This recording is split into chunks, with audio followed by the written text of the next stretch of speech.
नमस्ते नेपाल, नमस्ते नेपाल।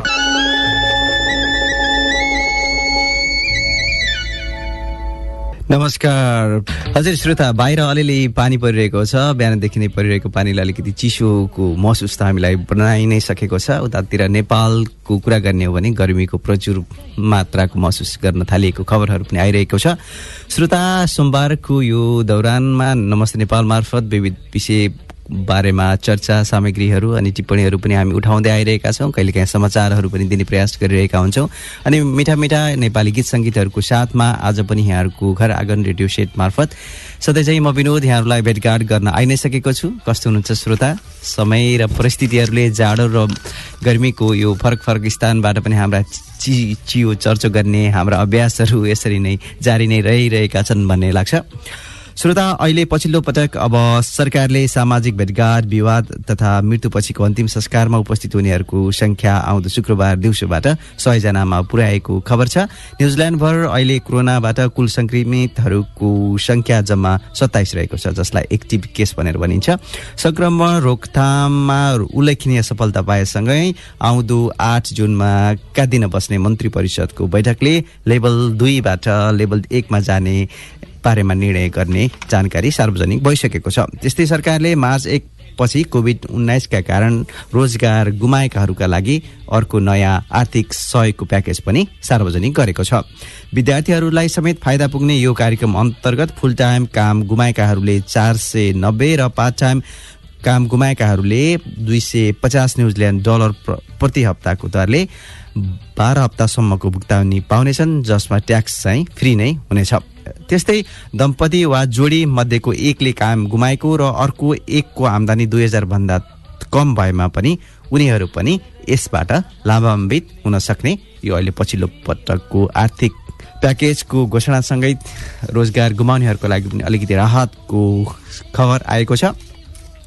श्रोता, क्राइसिसको यो प्लेन्स एफएमको स्टुडियोबाट हामी प्रत्यक्ष सुन्न सक्ने अवस्थामा यहाँहरूको घर आँगन रेडियोमा पुग्ने प्रयास गरिरहेका छौँ। अनलाइन मार्फत क्राइसिसभन्दा बाहिर न्युजिल्यान्डभर र संसारको जुनसुकै स्थानमा पुगेर पनि रहेर पनि यहाँहरू हाम्रो कार्यक्रमसँग जोडिन सक्नुहुनेछ। श्रोता, अब कोरोनाको विषयको प्रसङ्ग पनि म उठाउँदै जानेछु, तर अहिले नै भने देशमा अलि माटोको कुरा उठेको छ, सीमा मिचिएको कुरा छ। त्यसैले अब आउनुहोस् देशको माटोको कुरा गरौँ। श्रोता, जब राष्ट्र र राष्ट्रियताको कुरा आउँछ अनि त्यसपछि हामीलाई निश्चय नै आफ्नो देश अनि देशको माटोभन्दा ठुलो कुरा र माथि अरू केही हुँदैन र कोही पनि हुँदैन भन्ने लाग्छ। आफ्नो भूमि भनेको देश हो, राष्ट्रियता हो र आमा हो। नायक राजेश हमालले आफ्नो फेसबुक पेजमा दिएको अभिव्यक्तिलाई मैले यहाँ साभार गरेको छु र सायद यहाँ यसरी व्यक्त गरिएको उनको अभिव्यक्तिसँग अरू धेरै अहिले विमत हुने अवस्थामा नरहेको मेरो बुझाइरहेको छ। उनले लेख्छन्, पराई आफ्नो आँगन काटेर लैजान खोज्छ भने त्यहाँ छाती थापिन्छ, तर लिम्पियाधुरा, कालापानी र लिपुलेख हाम्रो हो भनेर उनले आफ्नो फेसबुक पेजमा दिएको यो अभिव्यक्ति मैले यहाँहरूलाई प्रस्तुत गरि नै सकेछु। त्यस्तै श्रोता, लिम्पियाधुरा सहित समेटेर प्रकाशित भएको नेपालको नक्साको निर्णयलाई स्वागत गरेपछि भारतीय सञ्चार माध्यमको तीव्र आलोचना खेप्न बाध्य भएकी नायिका मनिषा कोइरालाले पनि आफ्नो क्षमतालाई बेचेको हो, इमान र राष्ट्रियता बेचेको होइन भनेर जवाब फर्काइन सफल भइन् र त्यसले क्रिया प्रतिक्रिया उब्जनी गरेको छ। त्यस्तै काङ्ग्रेस नेता डाक्टर मिनेन्द्र रिजालले भारतीय टिभी कार्यक्रमका पत्रकार अर्णव गोस्वामीलाई दिएको गतिलो जवाबले पनि यसबेला सबै नेपालीहरूलाई आड भरोसा मिलेको महसुस भइ नै रहेको छ।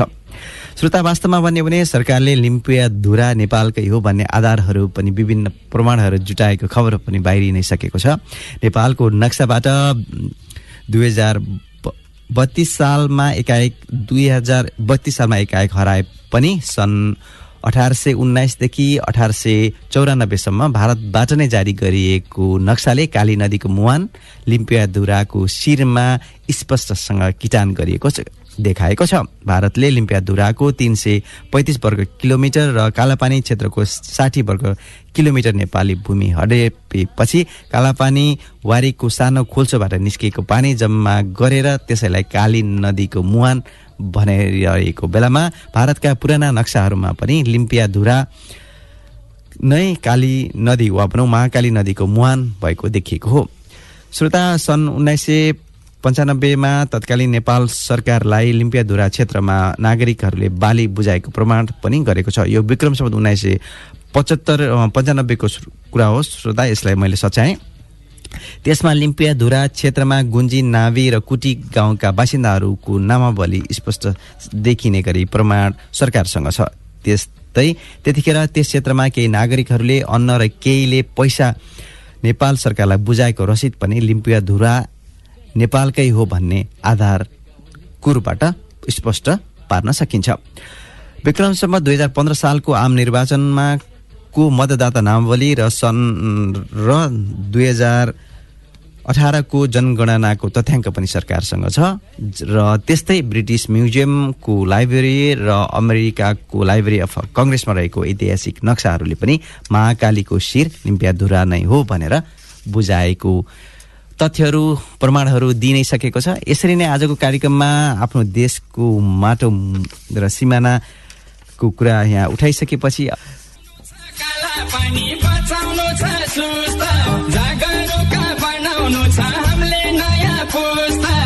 सम्भावित प्राकृतिक विपदको बेलामा ध्यान दिनुपर्ने कुराहरू। भूकम्पको लामो र बलियो झड्का जाँदै गर्दा सम्भावित सुनामीको लागि तयार रहनुहोस्। यदि भूकम्प 1 मिनेट भन्दा लामो समयसम्म गइरह्यो वा उभिनै गाह्रो हुने गरी हल्लिरहेको छ भने त्यस्तो भूकम्पको बेला ड्रप, कभर, होल्ड अन गरिरहनु पर्दछ। भूकम्पन रोकिसकेपछि यदि तपाईँ समुद्री तट नजिकै हुनुहुन्छ भने चाँडोभन्दा चाँडो नजिकैको अग्लो स्थानमा वा समतल ठाउँमा हुनुहुन्छ भने तोकिएको प्रभावित क्षेत्रभन्दा जति सक्यो त्यति पर जानुहोस्। आधिकारिक चेतावनी वा साइरनको आवाज कुरेर नबस्नुहोस्। आफू बस्नुभएको स्थान वरपर सुनामी प्रभावित क्षेत्रको बारेमा जानकारी हासिल गर्न आफ्नो नगरपालिकाको, काउन्सिलको वा नागरिक सुरक्षाको सिभिल डिफेन्सको वेबसाइट हेर्नुहोला। श्रोता, यसरी प्लेन्स एफएम 96.9 मेगाहर्जमा हामी सूचना सन्देश अनि गीत सङ्गीतका क्रमहरू पनि जोड्दै गर्नेछौँ। नेपाल न्युजिल्यान्ड फ्रेन्डशिप सोसाइटी क्यान्टरबरीको प्रस्तुति कार्यक्रम नमस्ते नेपालमा यहाँहरूलाई यस्तै खालका गीतहरू सुनाइसकेपछि अब भने अन्य विशेष सामग्रीहरूलाई पनि यहाँ जोड्ने क्रमको सुरुवात गरि नै रहेको छु। श्रोता, सुरुवात त भइ नै सकेको छ। क्राइस्टचर्चको मद्रास स्ट्रिटमा रहेको यो प्लेन्स एफएमको स्टुडियोबाट आजको यो साँझमा म प्रत्यक्ष यहाँहरूसँग भेटघाट गर्न आइ नै सकेको छु। हुन त पोडकास्ट लिङ्क सुन्दै गर्दा यो कार्यक्रम बजि नै सकेको हुन्छ। त्यस्तै तरिकाले प्रत्यक्षहरूबाट यहाँहरूको सहयात्रामा साथ मिलिरहेको छ भन्ने मेरो आशा विश्वासले पनि अलिकति आत्मविश्वास बढेर आउँछ अनि कार्यक्रममा निरन्तरता दिने हाम्रो जाँगरमा पनि अलिकति थप एक पछि एक अर्को गर्दै इँटाहरू पनि थपिँदै जान्छ। त्यसैले हौसला बढाउने कार्यहरू गर्दै रहनुहोला। श्रोता, अब देशको माटो अनि सिमाना मिचिएको कुरा गर्दाखेरि अब हामीले भारततर्फको सिमाना र विशेष गरी लिपुलेखलाई लिएर भारत र चीन दुवैले सम्झौता गरिसकेको परिदृश्य वा भने पृष्ठभूमि पनि छ। अहिले यस्तो बेलामा चीनको प्रतिक्रिया गोलमटल शैलीमा आएपछि अलिकति हामीलाई पनि चित्त दुख्ने अथवा दुखाउने ठाउँहरू सिर्जना हुन्छ जस्तो पनि लाग्छ। सरकारले कालापानी लिपुलेख र लिम्पियाधुरालाई समेटेर राजनैतिक नक्सा मन्त्री परिषदबाट पारित गरेको भोलिपल्ट चीनले कालापानी क्षेत्रको विवाद नेपाल र भारत बीचको द्विपक्षीय मामिला भएको दोहोऱ्याएको खबरले सबैलाई आश्चर्य पारेको छ। त्यही क्षेत्रमा भारत र चीनले नेपाललाई नसोधी द्विपक्षीय नाका खोल्ने सहमति 72 साल जेठ 1 गते गरेका थिए। त्यो सम्झौतापछि चीनले गोलमेटल शैलीमा नेपाललाई जवाफ दिँदै त्यस क्षेत्रको विवाद थाहा नभएको बताएको थियो। बेजिङमा भएको उक्त सम्झौतापछि तत्कालीन प्रधानमन्त्री सुशील कोइराला नेतृत्वको सरकारले भारत र चीन दुवैलाई विरोध स्वरूप पत्र पठाएको थियो। त्यही सम्झौता भारतले कार्यान्वयन अघि बढाउने क्रममा नेपाली भूभागमा सडक निर्माण गरेपछि नेपालले पुनः भारतलाई कूटनीतिक तरिकाले नोट दिँदै विरोध जनाइसकेको छ। चीनको यस्तै रवैया रहिरहने हो भने तिब्बतको मामिलामा पनि यो तिमीहरूकै समस्या हो भनेर नेपालीहरू मौन बस्ने दिन पनि नहोस् भनेर प्रतिक्रिया दिनेहरूको संख्या पनि धेरै नै छ। श्रोता, अहिले एउटा कुरालाई यहाँ फेरि पनि जोड्न भन्दा पनि थोरै टिप्पणी जस्तो कुरा जोड्न चाहे।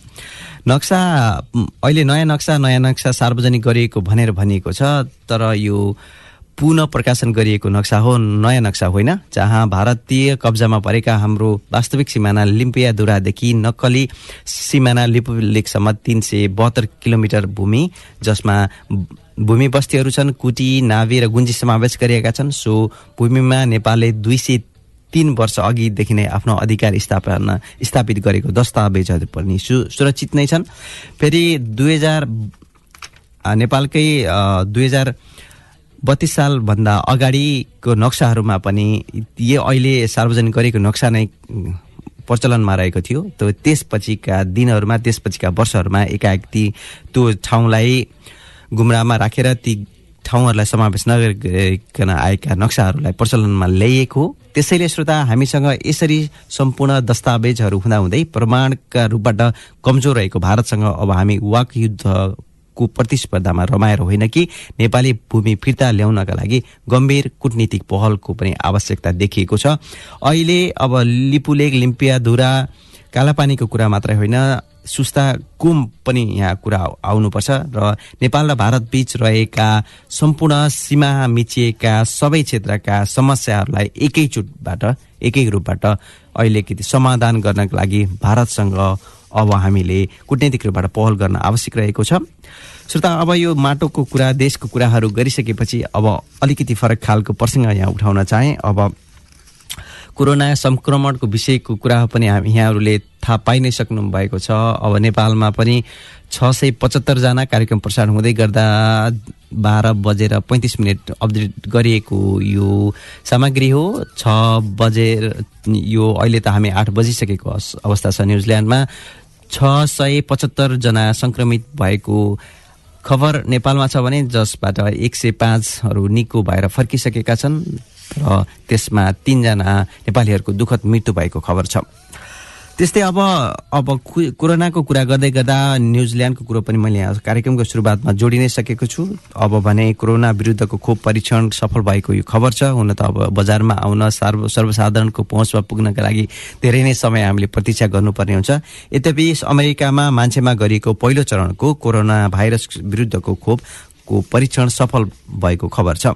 तर उक्त खोप थप परीक्षण पछि मात्र बजारमा आउने भएकाले सर्वसाधारणको प्रयोगका लागि आगामी वर्षको जनवरी अर्थात् नेपाली महिना अनुसार पुष माघसम्म कुर्नुपर्ने भएको छ। mRNA 1273 नामक खोप परीक्षण गरिएकोमा परीक्षण गरिएका स्वयंसेवकहरूमा आशा गरिएका भन्दा बढी रोग प्रतिरोधी क्षमताहरू बढेको पाइएको छ। श्रोता, यसरी आजको कार्यक्रममा यस्तै खालका खबर सामग्रीहरूलाई पनि मैले यहाँ जोडि नै सकेको छु। त्यस्तै अब हामीले पछिल्ला केही हप्ताहरूमा नेपाली साहित्य समाज न्युजिल्यान्डको सौजन्यमा प्राप्त भएका अलिकति कम प्रयोग भएका र नेपालीहरूलाई नेपालीकै तात्पर्य पनि धेरैलाई थाहा नभएको वा भन्दा ओझेल पर्दै गएका केही शब्दहरू वा भनौँ चुनिएका नेपाली शब्दहरूको तात्पर्य कार्यक्रममा प्रस्तुत गर्ने प्रयास गरिरहेका छौँ। आज अङ्गीकृत शब्द र पञ्चशील शब्द, यी दुईटा शब्दहरूको मैले जानकारी लिएर आएको छु। वा भनौँ तात्पर्य, नेपाली तात्पर्य त्यसको यहाँहरूलाई प्रस्तुत गर्न लागिरहेको छु। अङ्गीकृत भन्नाले अँगालिएको, स्वीकारिएको र अङ्ग तुल्याइएको भन्ने बुझिन्छ। जन्मसिद्ध नभई निर्धारित कानुनी प्रक्रिया अन्तर्गत प्राप्त गरिएको अङ्गीकृत नागरिक वा अङ्गीकृत नागरिकता पनि भनिन्छ, जसलाई अङ्ग्रेजीमा भन्नुपर्दा नेचुरलाइज, रिकग्नाइज र एक्सेप्टेड भनेर अङ्गीकृतलाई बुझिन्छ भने अङ्गीकृत नागरिकलाई एडप्टेड सिटिजनसिप भनेर पनि हामीले बुझ्ने गरेका छौँ। त्यस्तै श्रोता, पञ्चशील भन्नाले हिंसा नगर्नु, चोरी नगर्नु, झुटो नबोल्नु, रक्सी आदि नखानु, ब्रह्मचार्यमा रहनु भने बौद्ध धर्मअनुसार गृहस्थीमा रहेका बौद्ध उपासकहरूले पालन गर्ने 5 नियमलाई मानिन्छ। त्यस्तै श्रोता, अब यो अन्तर्देशीय सम्बन्धमा पनि पञ्चशीलको सिद्धान्तले महत्त्वपूर्ण भूमिका खेल्ने गरेको छ, जसलाई पञ्चशीलको सिद्धान्त भनेर हामीले बुझ्दै आइरहेका छौँ। इन्डोनेसिया देशको वाङडुङ नामक शहरमा सन् 1955 को अप्रिल महिनामा भएको एसिया र अफ्रिकाका विभिन्न राष्ट्रहरूको सम्मेलनमा राष्ट्रहरूले पारस्परिक हितका लागि स्वीकार गरिएका क्षेत्रीय अक्षुण्णता, सार्वभौमिकताको पारस्परिक सम्मान, पारस्परिक आक्रमण वा पनि एकअर्कामा आक्रमण नगर्ने, एकअर्काका देशीय समस्यामा हस्तक्षेप नगर्ने, समानता, पारस्परिक हित तथा शान्तिपूर्ण सहअस्तित्व जस्ता महत्त्वपूर्ण 5 सिद्धान्तलाई पनि पञ्चशील भनेर बुझाउने गर्दछ। श्रोता, नेपाली साहित्य समाजको सौजन्यमा यसरी ओझेल पर्दै गएका वा भने कम प्रयोग हुने यस्ता शब्दहरूको व्यावहारिक अर्थ यहाँहरूलाई प्रस्तुत गर्ने प्रयास आउँदो साता पनि रहने नै छ। पनि समाज अहिले पछिल्लो पटक साहित्यिक कार्यक्रमहरूमा विशेष गरी फेसबुक लाइभ मार्फत विभिन्न साहित्यिक कार्यक्रमको आयोजनामा जुटिरहेको छ। गत शनिबार यसपालि राष्ट्रिय स्वाभिमानको पक्षमा साहित्य वाचनको फेसबुक लाइभ कार्यक्रम पनि सम्पन्न भइसकेको छ। सो कार्यक्रममा विभिन्न लेखक, कवि, साहित्यकारहरूले आफ्नो विधाका रचनाहरू वाचन गरिएको थियो र सो कार्यक्रममा साहित्य अनुरागी श्रोता दर्शकहरूलाई समय सान्दर्भिक सुन्ने र हेर्ने अवसर पनि मिलेको थियो। नेपाल साहित्य समाज न्युजिल्यान्डले आगामी 31 मेमा न्युजिल्यान्ड र अमेरिकाका स्रष्टाहरूको साहित्यिक जमघट कार्यक्रमको आयोजना गरेको छ। श्रोता, यो सँगसँगै अब यो जानकारी सँगसँगै आजको कार्यक्रममा फेरि पनि अर्को एउटा छोटो साङ्गीतिक प्रस्तुति यहाँहरूको लागि प्रस्तुत गर्न लागिरहेको छु। हैन भने देशभक्ति छैन हाम्रो छाती भित्र, हैन भने देशभक्ति छैन हाम्रो छाती भित्र, माटोलाई चोट लाग्दा मुटुहरू रुनु पर्छ, माटोलाई चोट लाग्दा मुटुहरू रुनु पर्छ।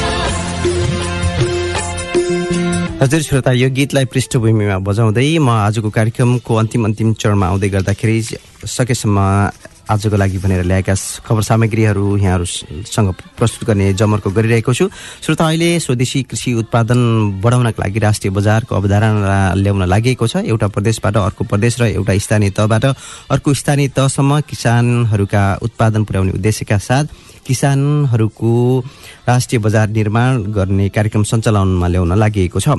यसका लागि आगामी आर्थिक वर्षबाटै 753वटै स्थानीय तहमा कृषि सेल निर्माण सुरु गरी कृषि उत्पादनहरूको सङ्कलन, भण्डारण र वितरण गरिनेछ।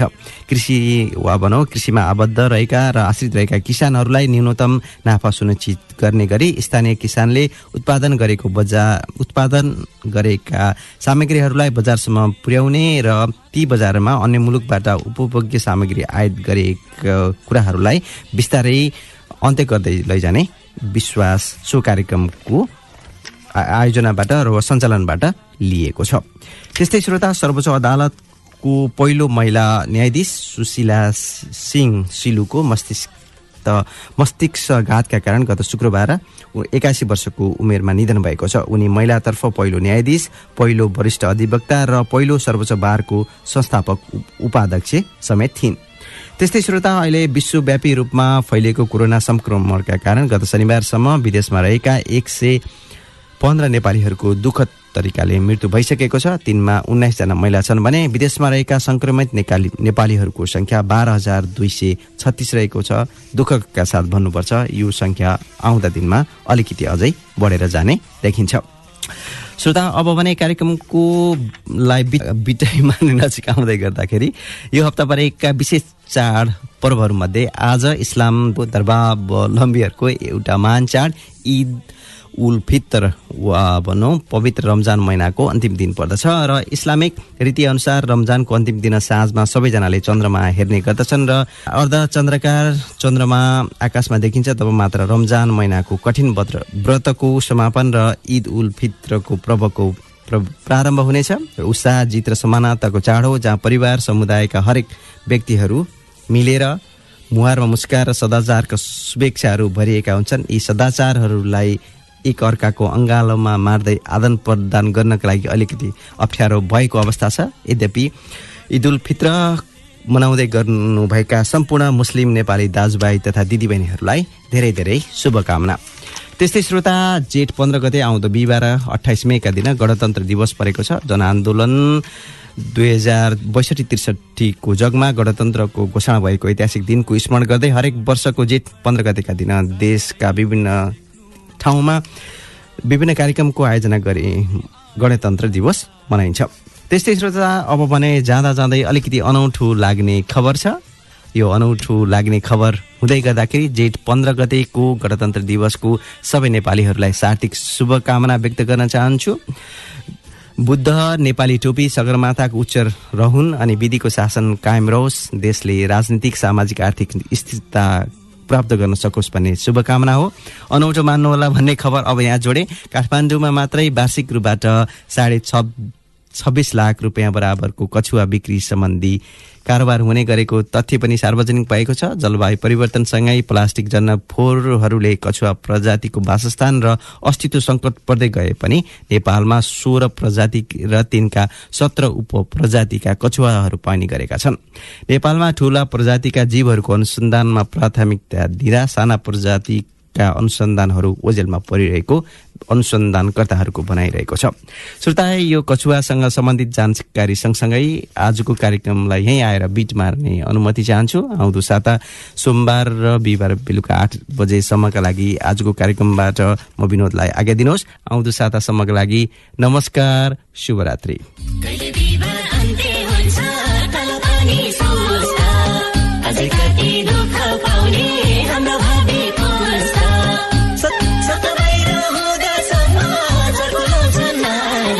सरकारमा पुगेपछि देखाइदिन्छन् पारा, चिन्ता लाग्न थाल्यो। लुटिएको काला पानी सीमा फिर्ता हुने, लुटिएको नाला पानी सीमा फिर्ता हुने, कहिले आउँछ पालो, कहिले आउँछ पालो। नमस्ते नेपाल, नमस्ते नेपाल।